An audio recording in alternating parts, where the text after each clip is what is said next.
तो भाई साहब आज আমরা 775 ডিসি মোটরের রিপেয়ারিং করব। এইটা 775 ডিসি মোটরটাকে রিপেয়ারিং করব।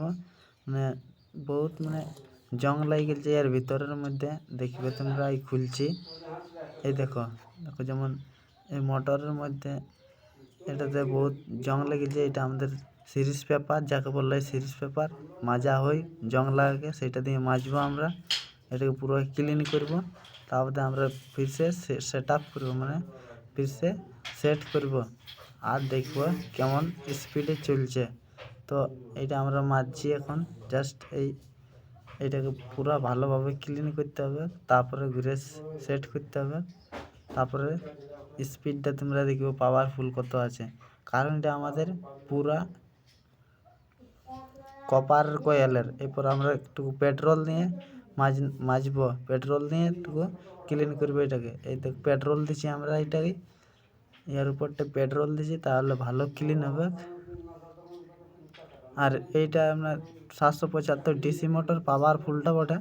আর এর কয়েলটা হচ্ছে কপার, পুরা কপারের।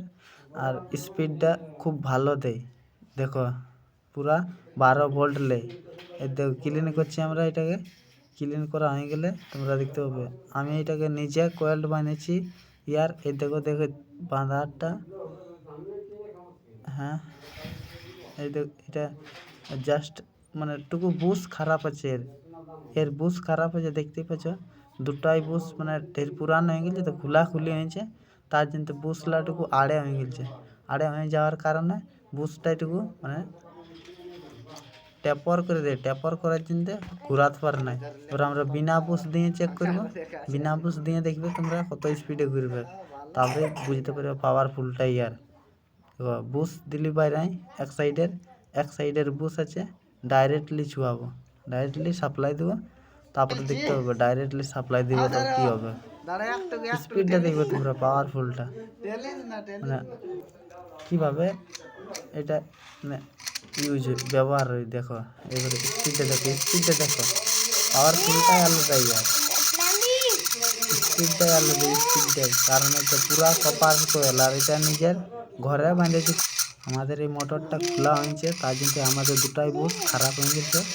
তার জন্য ধন্যবাদ বন্ধুরা আমাদের ফুল ভিডিও দেখার জন্য। এরকম ভিডিও আরও নিয়ে আসবো। Bye bye, thank you.